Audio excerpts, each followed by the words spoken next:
There's a specific kind of silence that settles over a house after someone dies. Not peaceful, not empty.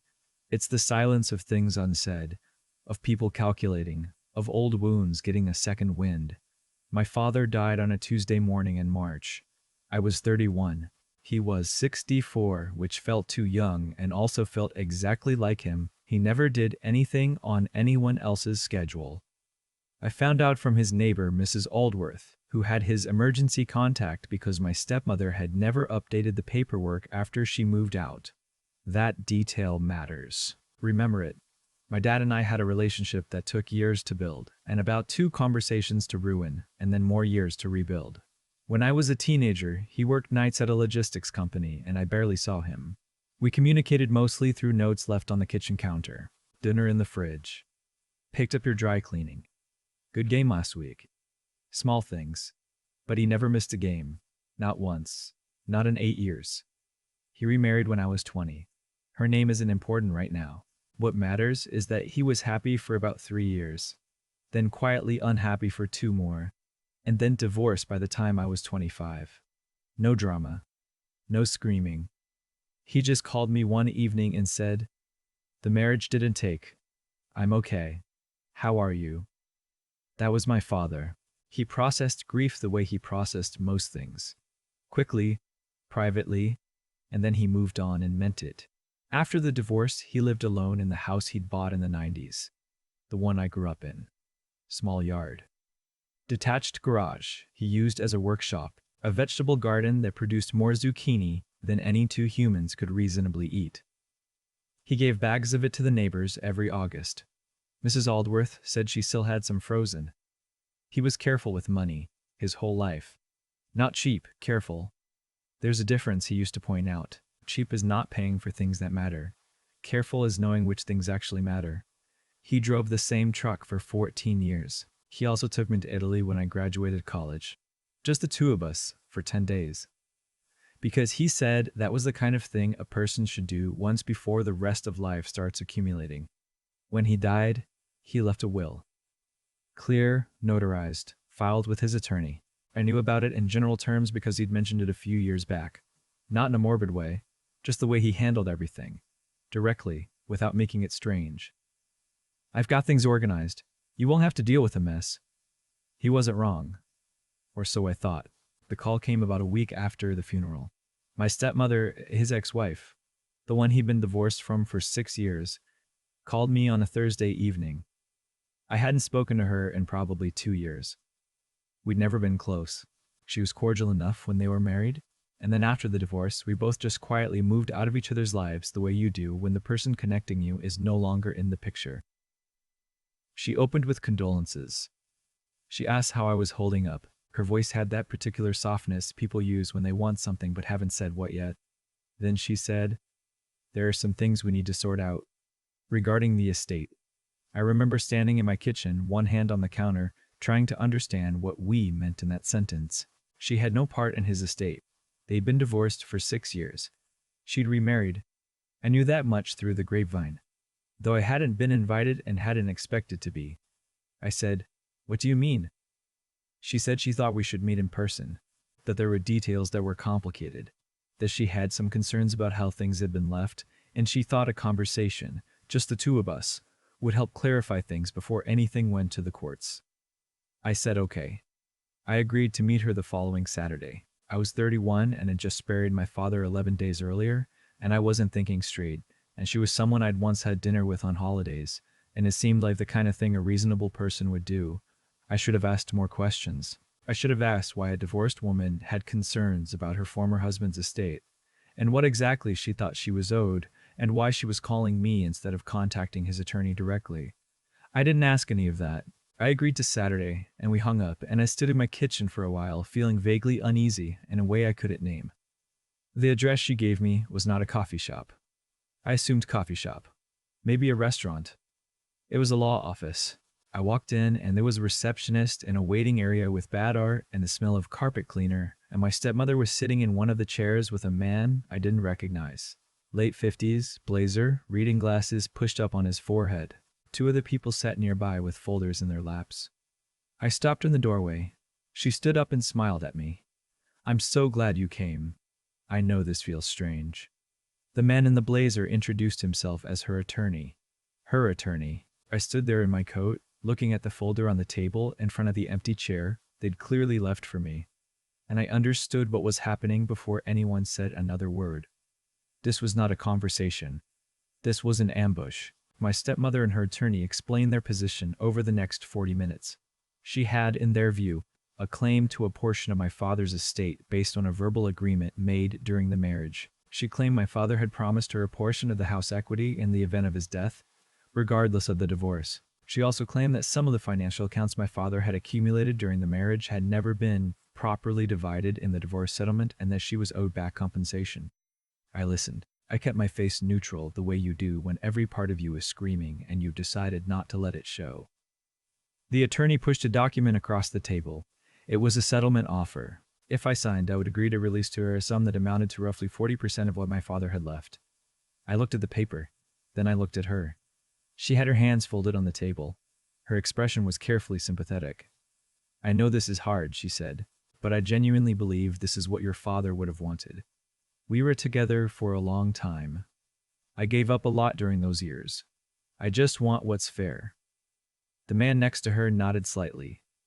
I thought about my father, about the way he drove the same truck for 14 years, about the vegetable garden, about Italy, about every note left on the kitchen counter when I was 15 years old, telling me dinner was in the fridge. I thought about the 6 years since the divorce, during which she had been completely absent from his life, during which she had remarried someone else, during which she had not called him, not visited, not reached out. I thought about the fact that she'd called me the week after his funeral.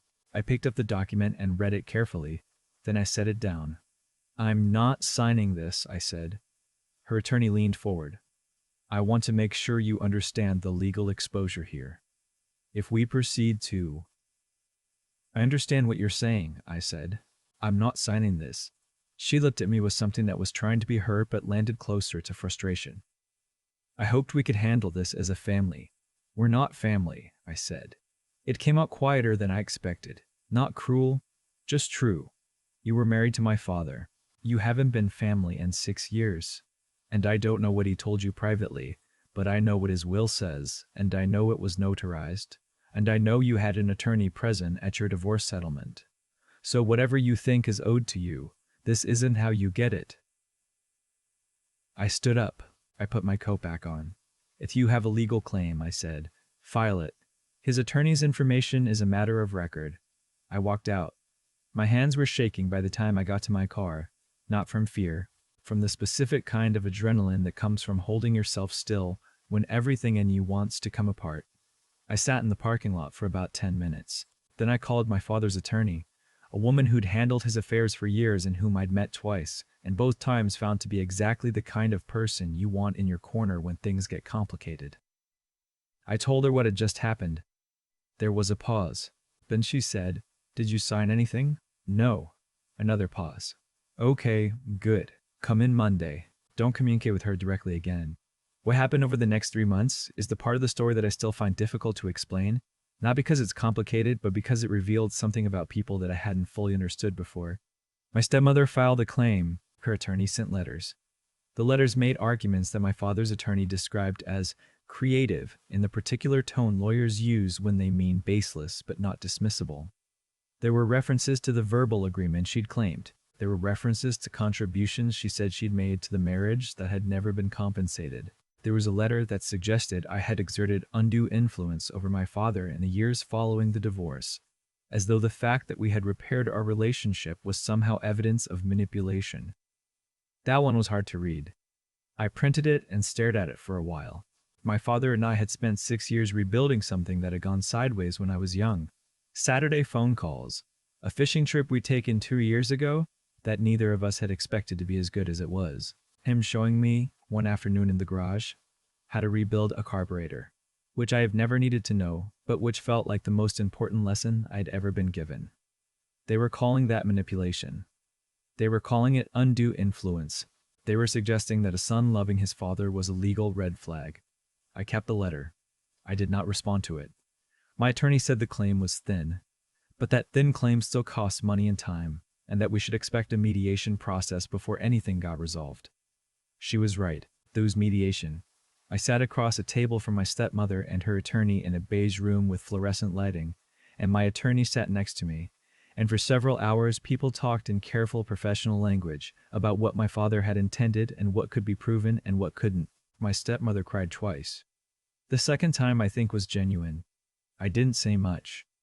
My attorney had coached me well. I listened. I let her do her job. Here's the thing about documentation that my father taught me without knowing he was teaching me anything. He kept records. Not obsessively, not in any strange or paranoid way. He just believed that a well-organized life was a form of respect. For yourself, for the people you leave behind, for the truth. He kept copies of every financial document going back 20 years. He kept the signed divorce settlement. He kept every amendment to his will with dates and notary stamps. He kept correspondence. His attorney had all of it. The verbal agreement my stepmother described. The promise she claimed he'd made about the house equity would have required a written amendment to his estate documents to be legally enforceable. There was no such amendment. There was no record of the conversation she described. His financial records showed that the divorce settlement had been fully executed and that both parties had signed off. There was a document signed by her acknowledging that the settlement was complete and final. Her own signature. Dated 6 years ago. When that document was introduced in mediation, her attorney asked for a recess. They came back with a reduced claim, a much smaller sum, framed as compensation for emotional damages. My attorney looked at me. I looked at her. We both understood that this was what a retreat looks like when someone doesn't want to fully admit they've lost. We declined. The claim was dismissed 2 weeks later. I want to be honest about something that the legal outcome doesn't fully capture. Winning, if that's even the right word, didn't feel the way I thought it would. I'd spent 3 months in a defensive posture, protecting something that should never have needed defending. I'd spent 3 months with a low-grade anxiety that lived just behind my sternum, a constant awareness that somewhere a process was happening that could take something my father had worked his whole life to leave me. And when it ended, when the dismissal came through and my attorney called me to tell me it was over, I sat in my car in a parking garage and felt mostly just tired. Not relieved. Tired. I thought about my stepmother. Not with anger, exactly, though there was still some of that, more with a kind of sad bewilderment. She had been married to my father. She had sat at his dinner table. She had watched him leave notes on kitchen counters for a kid who didn't always understand what those notes meant. And she decided, 6 years after leaving, in the week after his funeral, that she was owed something. I don't know what happened inside that decision. I don't know what she told herself to make it feel reasonable. Maybe she was struggling financially. Maybe she had a relationship with grief that made money feel like a proxy for everything she hadn't resolved. Maybe she just wanted something from him, and this was the only form it could take. I'm not inside her head. I can't explain it. I can only tell you what it looked like from where I sat. There are a few things I did differently because of this experience that I want to share. Not as advice exactly, but because maybe they'd be useful to someone. The first is that I updated my own records immediately after everything was resolved. Not because I'm expecting to die soon, but because I watched what happens when a person's intentions are well organized and someone still tries to contest them. Documentation isn't morbid. It's a form of care for the people who will have to deal with things when you're not there to explain yourself. The second is that I kept a separate P.O. box for a period during the proceedings at the suggestion of my attorney. Any legal correspondence went there rather than to my home address. This sounds like a small thing. It was not a small thing. There were letters sent to my home address in those months that I'm glad I didn't receive in the middle of an ordinary Tuesday. The P.O. box created a container for it. I could deal with it on my terms at a time I'd chosen rather than having it land in my life without warning. The third is that I told people, not everyone, but the people who mattered, my father's brother, a couple of his close friends. I called them and explained what was happening. I'd been tempted to keep it quiet, to manage it alone, because talking about it felt like airing something private, but those conversations changed things. His brother connected me with someone who had gone through something similar. One of his friends remembered a conversation my father had referenced once, about his wishes, that turned out to be useful context. Isolation is the thing these situations count on. The assumption is that you'll be too embarrassed or too overwhelmed to reach out, and so you'll negotiate from a position of weakness. I was lucky that I figured out, relatively early, that I didn't have to do it alone.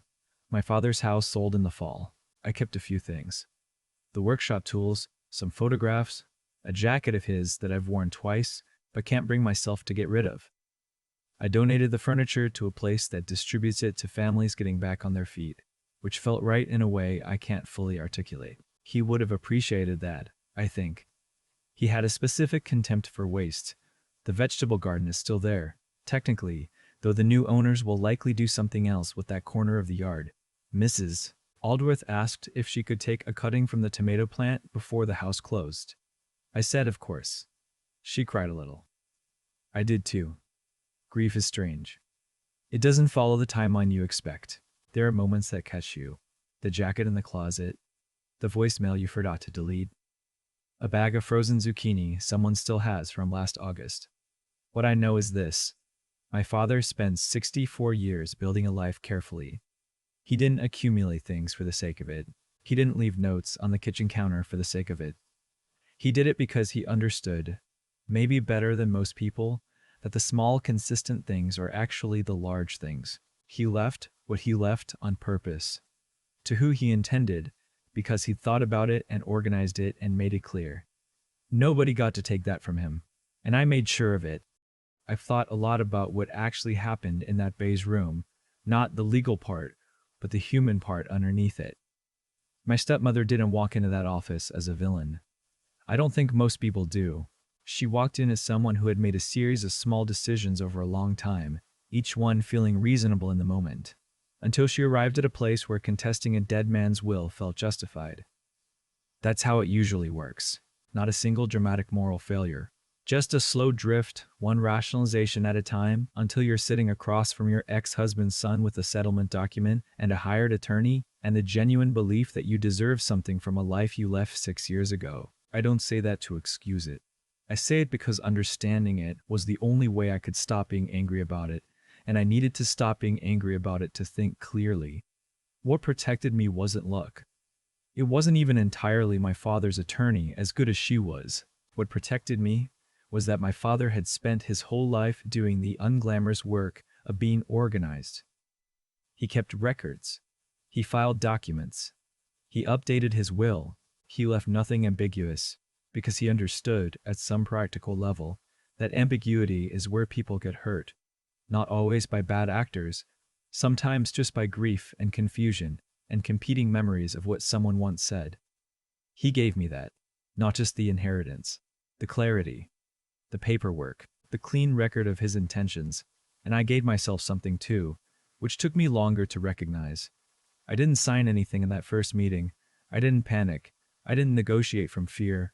I walked out, called someone who knew what they were doing, and let the process work. That sounds simple? It was as simple. I was 31 and I'd just buried my father, and every instinct I had was telling me to make the discomfort stop, to find some compromise, to be agreeable in the way that grief sometimes makes you desperate to be. The temptation to just give her something to make her go away was real. Holding the line when you're exhausted, that's the part nobody talks about. It's not dramatic. There's no moment of triumphant music. It's just deciding again and again, in a series of very ordinary moments, that the truth is worth defending, even when defending is inconvenient and slow and expensive and uncertain. My father built his life on small, consistent choices. Notes on the kitchen counter. A truck driven for 14 years. A vegetable garden that produced more than he needed so he could give the rest away. He never made a show of any of it. He just did the things that mattered, repeatedly, without expecting recognition. The actions we take quietly, over time, become the record of who we are. His record was clear, and when someone tried to rewrite it, the documents held. I think about that sometimes when I'm tempted to cut a corner, to leave something vague, to avoid a hard conversation because it's easier to let things drift. The clarity my father left me cost him nothing dramatic. Just attention, just care, just the steady, unspectacular work of living with integrity over a long period of time. That's what I'm trying to take forward. Not the story of what I defended, but the example of how to live so that your intentions speak for themselves.